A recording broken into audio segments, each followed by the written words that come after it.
अब क्या था, जब पिछली बार पेपर हुआ तो इस 2 मिनट को बढ़ा करके 3 मिनट कर दिया। ये पहले से रेलवे ने बताया नहीं था। मैं जब अपनी बात बता रहा हूँ कि जब मैंने प्रिपरेशन शुरू किया था तो टेक्नीशियन सिग्नल एंड टेलीकम्युनिकेशन वाली पोस्ट पे मैं अप्लाई कर दूंगा और मैं एलपी का एग्ज़ाम स्किप कर देता हूँ, छोड़ देता हूँ। फाइनल साइको के नंबर जोड़ने के बाद भी आपका नंबर 80 पहुँच जाए वही बड़ी बात है, 80 से बढ़ नहीं सकता किसी भी हालत में। Hello everyone, welcome to the student.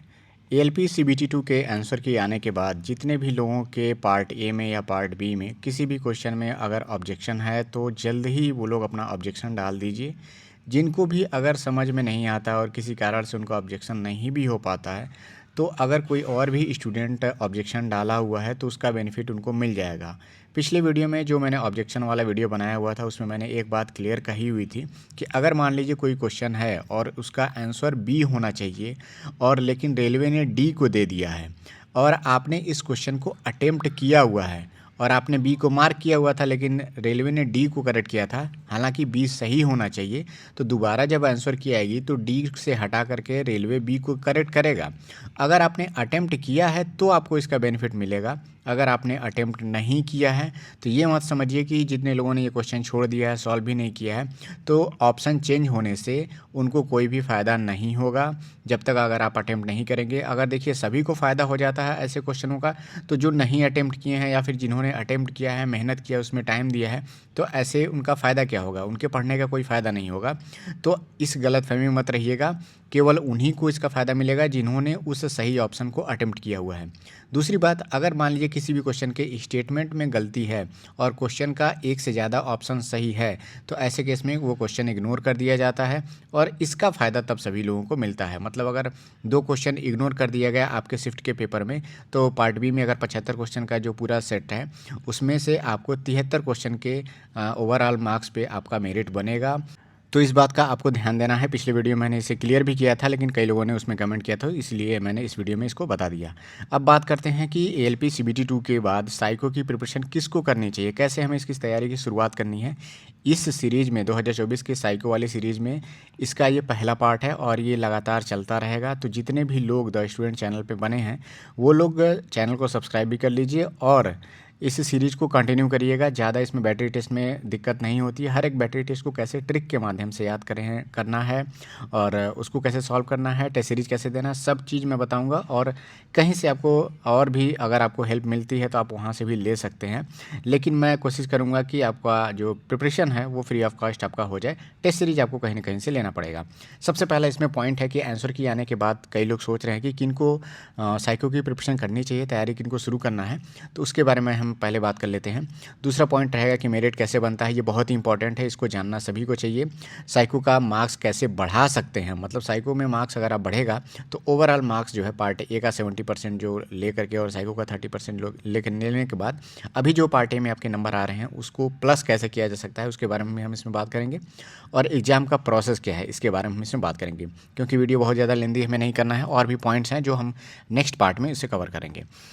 अब आते हैं सबसे पहले पॉइंट पे कि आंसर की आने के बाद देखिए कई लोगों के मार्क्स 60 हैं, 65 हैं, 70 हैं, 80 है, 90 है, जितना भी आपके मार्क्स आ रहे हैं, अगर आप पार्ट बी क्लियर हैं, आपको लग रहा है कि एकदम 100% मेरा क्लियर है, क्योंकि आंसर की आने के बाद जिनके भी नंबर 26.25 से ज़्यादा हैं या फिर इतने भी हैं तो आप लोग साइको का एग्ज़ाम क्लियर कर चुके हैं। बाद में जब दोबारा रिजल्ट आएगा तो हो सकता है कि कुछ लड़के और भी क्वेश्चन सही होने के कारण 25 नंबर वाले, 24 नंबर वाले भी लोग क्लियर कर ले जाएं, तो उनको भी ये उम्मीद बना करके रखनी है। और दूसरी बात, जितने भी लोग पार्ट बी क्लियर कर रहे हैं चाहे उनके नंबर कितने भी हों, अगर आप फ्यूचर में अभी एक आध महीने के अंदर में कोई भी आपके सामने एग्ज़ाम नहीं है, किसी और स्टेट का हो गया या फिर किसी और कंपटीशन का, तो आप डेफिनेटली साइको की तैयारी करिए। इसमें कोई भी आपका मेहनत नहीं लगता है ज़्यादा, कोई ज़्यादा बहुत पैसा भी नहीं लगेगा और ये जो प्रिपरेशन है साइको का 15 दिन में, मैक्सिमम 15 दिन में ये पूरा अच्छे से तैयारी हो सकती है और सारे बैटरी टेस्ट में आप लगभग 95% प्लस आप स्कोर करेंगे एकदम आसानी से। आपका स्पीड इतना ज़्यादा हो जाएगा कि हमेशा आपके हर एक बैटरी टेस्ट में 15-20 सेकंड 30 सेकंड आपका बच ही जाएगा। तो 15 दिन की तैयारी के लिए आप ऐसा रिस्क मत लीजिए। मैं जब अपनी बात बता रहा हूँ कि जब मैंने प्रिपरेशन शुरू किया था तो जब साइको का पेपर होने वाला था तो पिछली बार की वैकेंसी में टेक्नीशियन का और एएलपी का दोनों सीट एक साथ निकला हुआ था। तो ऐसे में क्या था, तो टेक्नीशियन जो लोग आईटीआई नहीं किए हुए थे वो लोग 12th वाली जो सीट थी सिग्नल एंड टेलीकम्युनिकेशन वाली पोस्ट, उसके लिए एलिजिबल थे। वो चाहे डिप्लोमा किए हों चाहे बीटेक किए हों, सभी लोग उसमें एलिजिबल थे। तो मैंने सोचा था कि मेरे नंबर 80 के आसपास में आ रहे थे, तो मैंने सोचा था कि एलपी को स्किप करके मैं टेक्नीशियन सिग्नल एंड टेलीकम्युनिकेशन वाली पोस्ट पे मैं अप्लाई कर दूंगा और मैं एलपी का एग्ज़ाम स्किप कर देता हूँ, छोड़ देता हूँ। लेकिन कुछ दिनों बाद मैंने ये डिसाइड किया कि पहले प्रिपरेशन कर लेते हैं, क्योंकि जब पेपर होगा अगर उस समय मुझे लगता है कि मुझे छोड़ना चाहिए तो मैं छोड़ दूंगा, लेकिन प्रिपरेशन मैं कर लेता हूँ।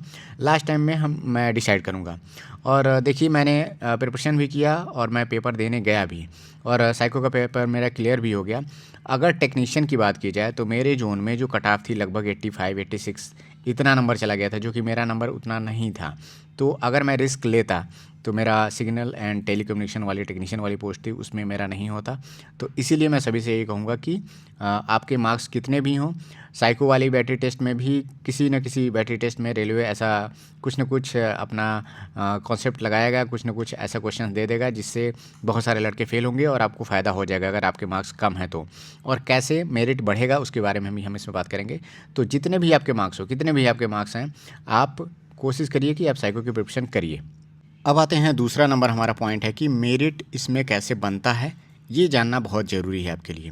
देखिए एलपी का जब फाइनल मेरिट होता है वो सभी लोगों को पता है कि पार्ट ए का 70% और साइको के पेपर का 30% नंबर उसमें ऐड होता है तो आपका मेरिट बनता है। अब यहाँ पे मैं कुछ नंबर्स को यहाँ पे एग्जांपल के तौर पे आपको बता देता हूँ। जैसे मान लीजिए किसी के नंबर 60 नंबर हैं, ठीक है, किसी के पार्ट ए में 70 नंबर हैं, किसी के 80 नंबर हैं और किसी के 90 नंबर हैं।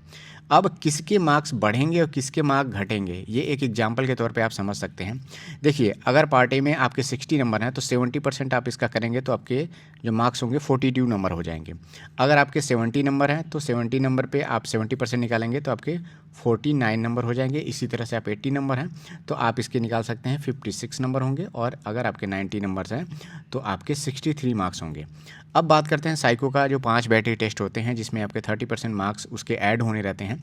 तो आपका जो इसमें रेंज है नंबर पाने का वो 20 नंबर से शुरू होता है और 24 नंबर तक जाता है, जो कि 24 नंबर कोई भी लड़का पाता नहीं है। बहुत ऐसे होंगे पॉइंट में परसेंटेज उनका हो सकता है या फिर अधिक से अधिक 1% हो जिनका 24 में 24 नंबर मिल जाए बैटरी मतलब साइको के पेपर में। तो मान के चलिए मैक्सिमम मतलब अगर 20 नंबर कम से कम नंबर अगर आपने पाया है 20 नंबर और सारे बैटरी टेस्ट हैं तो आपके 20 नंबर मिलेंगे। और हो सकता है कि सभी बैटरी टेस्ट में अच्छा भी आपने परफॉर्म किया है तो 20 नंबर से लेकर के 23 नंबर आपके मिलते हैं, और यही डायरेक्ट आपके जो 70% जो आपने पार्ट है ए का 70% है उसमें ऐड हो जाता है। अब देखिए अगर आपके 42 नंबर हैं तो यहाँ पे आपके 20, 21, 22 और 23, अगर आप 20 नंबर पाते हैं तो कितने नंबर मिलेंगे आपको? 62 नंबर हो जाएंगे। देखिए तुरंत अगर 42 में आप 20 नंबर आप पाते हैं साइको में तो 20 नंबर ऐड करिए सीधे आपका 62 नंबर हो जाएगा। अगर आपके 21 नंबर हैं तो 63 हो जाएंगे, फिर 22 हैं तो 64 और 65, मतलब 62 से लेकर के 65। अगर आपके नंबर कम हैं पार्ट ए में, मतलब अभी आप पार्ट ए में 90 नहीं पाए हैं 60 नंबर पाए हैं, तो डेफिनेटली अगर आप केवल 20 नंबर भी पाएंगे तब भी आपका 60 नंबर से 62 नंबर हो जाएगा। अगर आप 21 नंबर पाते हैं तो आपके 63 हो जाएंगे, अगर 22 नंबर पाते हैं तो 64 और 23 नंबर अगर आप पाते हैं तो यहाँ पे आपके 65 नंबर हो जाएंगे। सेम एज इट इज़ आप देखिए अगर आपके नंबर 70 नंबर हैं तो ऐसे केस में अगर आप 20 नंबर पाएंगे तो कितने नंबर होंगे? 69 नंबर होंगे। 21 पाते हैं तो आपके 70 नंबर हो जाएंगे, फिर उसके बाद से 71, फिर 72 नंबर हो जाएंगे। मतलब यहाँ पे अगर आपके 70 नंबर हैं और आप लोएस्ट नंबर पाते हैं 20 नंबर जो साइको का है उसमें, तब आपके नंबर जो फाइनल अभी पार्टी में जो नंबर पाए हैं उससे 1 नंबर कम हो रहा है। यहाँ पे 60 नंबर के अगर आप आसपास में हैं तो आप 20 नंबर भी पा रहे हैं तब भी आपका फाइनल में 2 नंबर बढ़ ही रहा है। ऐसे केस में जब आप 80 के पास आते हैं, मतलब यहाँ पे 70 वाला करेक्ट क्राइटेरिया देख लीजिए, मतलब आप अगर आप 70 नंबर पाए हैं तो आप कितना नंबर बढ़ा पा रहे हैं? अगर आप मैक्सिमम नंबर पाएंगे साइको के 23 नंबर तो आपके नंबर 72 होंगे, जो कि आप अभी के पार्ट ए से केवल 2 नंबर बढ़ा पाएंगे। अगर आपके वहीं देखिए 80 नंबर हैं और 80 नंबर में अगर आप 20 नंबर पाते हैं 70% निकालने पे तो आपका 56 हो जाएगा, जिसमें अगर आप 20 नंबर पाएंगे तो आपके नंबर हो जाएंगे 76।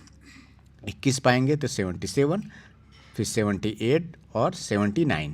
मतलब अगर आप मैक्सिमम नंबर पाते हैं 23 साइको में तो भी आपका नंबर 1 नंबर कम ही हो रहा है। मतलब ये सोचिए कि जितना ज़्यादा नंबर अगर आपने पार्टी में पाया है तो आपको कोशिश करना है कि ज़्यादा से ज़्यादा नंबर आपको साइको में भी लाना है, नहीं तो आपके नंबर बढ़ नहीं पाएंगे। 80 नंबर के आसपास में है तो आप किसी भी हालत में फाइनल साइको के नंबर जोड़ने के बाद भी आपका नंबर 80 पहुंच जाए वही बड़ी बात है, 80 से बढ़ नहीं सकता किसी भी हालत में। अगर आपके 90 नंबर हैं तब तो समझ जाइए कि आप 20 नंबर इसमें 63 में जोड़ेंगे तो आपके कितने नंबर हो रहे हैं, 83 हो रहे हैं, 84 हो जाएंगे, 85 होंगे, 86 होंगे। इस केस में अगर आप 23 नंबर मैक्सिमम नंबर साइको का पाएंगे तो जाके आपका 86 हो रहा है। मैं 23 नंबर को मैक्सिमम इसलिए ले रहा हूँ कि अगर आप 24 पाते हैं तो बहुत बढ़िया है, लेकिन ज़्यादातर 95% लड़के, 99% मान के चलिए लड़के, वो 23 नंबर के पास में ही रहते हैं। तो यहाँ पे एक मैंने चार्ट आपको दिखा दिया कि जितना आपके पार्ट ए में अभी कम नंबर हैं उसको साइको के माध्यम से नंबर बढ़ाने की पॉसिबिलिटी ज़्यादा है। 60 नंबर है अगर आपका, अगर आप इधर 23 नंबर पा जाते हैं तो आपके नंबर 60 से 65 हो जाएंगे और आपके सिलेक्शन होने की पॉसिबिलिटी बढ़ जाएगी। अब क्या होगा कि अगर 80 और 90 के आसपास के जो लड़के हैं, 75, 80, 90 ऐसे लड़के अगर साइको में फ़ेल होंगे तो आप यहाँ पे जो नंबर बढ़ाए रहेंगे आपके सिलेक्शन होने की संभावना बढ़ेगी। वीडियो भले ही लेंदी हो रहा है लेकिन आप समझिए इस कॉन्सेप्ट को। बहुत सारे वीडियोस में ये कॉन्सेप्ट आपको देखने को नहीं मिलेगा, ये थोड़ा डिटेल एनालिसिस आपको करना पड़ेगा। तो समझ जाइए कि जिनके नंबर कम भी हैं उनकी पॉसिबिलिटी कहाँ पे बन रही है। अब आते हैं तीसरा नंबर का पॉइंट, ये बहुत इंपॉर्टेंट है। एग्ज़ाम का जो हमारा है वो प्रोसेस क्या है। देखिए एग्ज़ाम का प्रोसेस ये है कि आपके सामने 5 बैटरी टेस्ट दिए जाएंगे। सभी के लिए एक टाइम डिसाइड होगा, जैसे मेमोरी टेस्ट होगा, कंसंट्रेशन टेस्ट होगा, डिस्टेंस वाला टेस्ट होगा और इस तरह के टेस्ट होते हैं। मतलब पांचों बैटरी टेस्ट में आप फाइंड 6 एंड 9 वाले जो टेस्ट होते हैं, तो सभी बैटरी टेस्ट में ये हर एक बैटरी टेस्ट से डायरेक्शन वाले भी टेस्ट हैं, तो हर एक बैटरी टेस्ट को आपको पास करना है। सबसे पहली बात ये है। टी स्कोर के माध्यम से आपका स्कोर निकाला जाता है। जब फाइनल मेरिट आती है तो उसमें आपका टी स्कोर ही डायरेक्ट 30% काउंट करके ही डायरेक्ट लिखा रहता है, जिसको आप आसानी से उसी नंबर को आप पार्ट ए के 70% में निकाल करके आप जोड़ देंगे तो आपका फाइनल उतना नंबर आपका हो जाएगा। वहाँ से आप कैलकुलेट कर लेते हैं। अब बात करते हैं कि पांचों बैटरी टेस्ट को हमें से क्लियर कैसे करना है। एक ओवरव्यू आपको अभी पहले वाले पार्ट में दे रहा हूँ, बाकी नेक्स्ट पार्ट में मैं सिलेबस के बारे में बताऊँगा, हर एक बैटरी टेस्ट का एक एक एग्जाम्पल करके बताऊँगा और उससे आपको आइडिया लग जाएगा कि पूरे पेपर में कितने बैटरी टेस्ट हैं, कैसे हम उसको करना है। और उसके बाद से हम क्या करेंगे कि हर एक बैटरी टेस्ट पे डिटेल वीडियो बनाएंगे, कैसे हर एक बैटरी टेस्ट में दिमाग में हर एक चीज़ को याद करना है, ट्रिक के माध्यम से याद करना है। क्योंकि साइको के पेपर में अगर आप ट्रिक नहीं लगाएंगे तो आप हर एक चीज़ को मेमोराइज़ नहीं कर सकते इतने आसानी से, और आप इतने कम समय में सारा बैटरी टेस्ट उतने टाइम में आप डेफिनेटली पूरा क्वेश्चन कर नहीं पाएंगे, गलती होने की संभावना ज़्यादा रहती है। तो इसका आपको ध्यान देना है, वो अगले पार्ट में हम कवर करेंगे। पहले हम इसका प्रोसेस देख लेते हैं। अब देखिए जो साइको का पेपर होता है, आप समझ जाइए कि इसमें नेगेटिव मार्किंग नहीं होती है।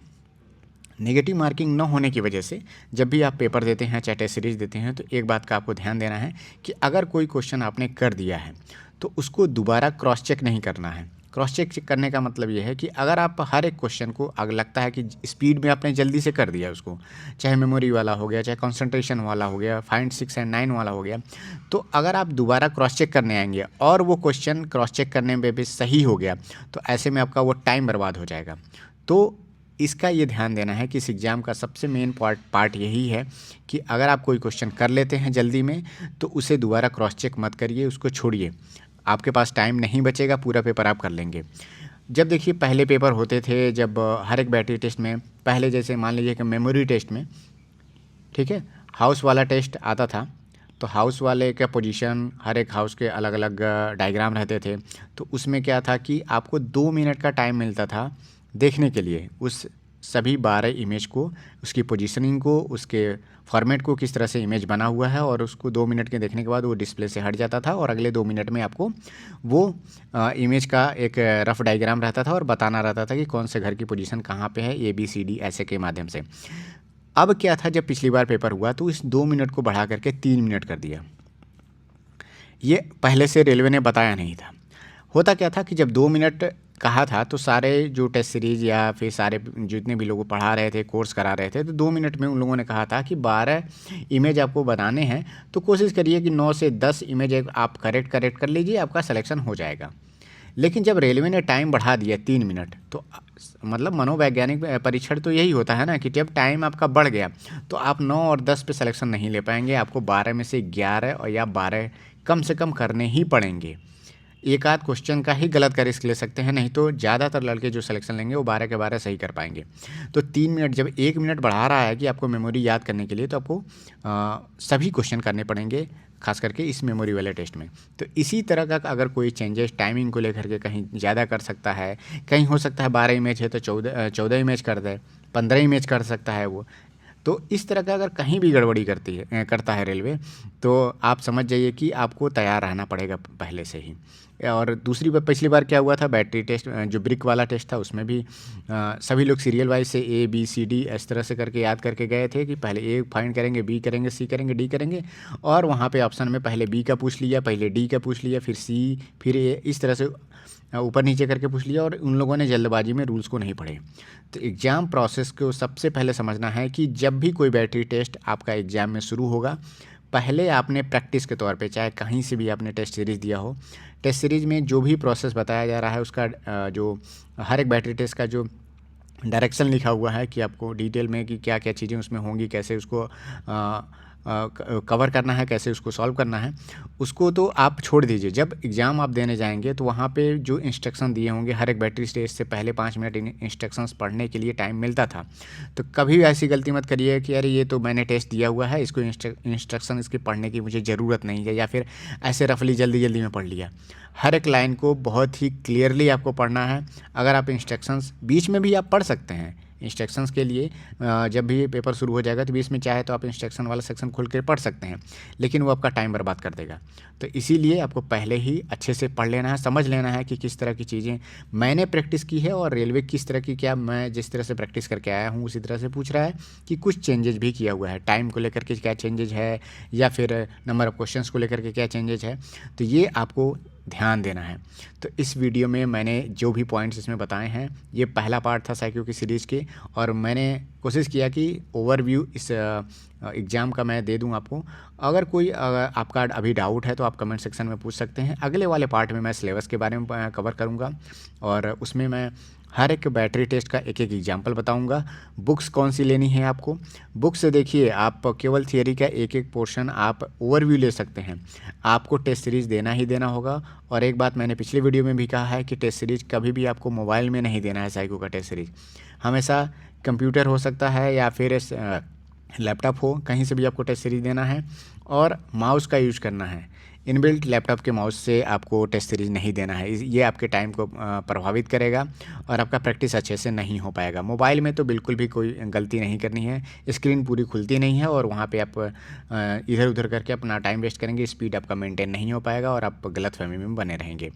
तो इस सीरीज़ का मैं अलग से प्लेलिस्ट बना दे रहा हूँ। जो लोग द स्टूडेंट चैनल पे नए हैं, चैनल पे बने रहिए, और इस वीडियो को कोशिश करिए कि आप अपने दोस्तों में, अपने ग्रुप्स में इसे शेयर करने के लिए, जिससे अधिक से अधिक लोग इस चैनल से जुड़ सकें।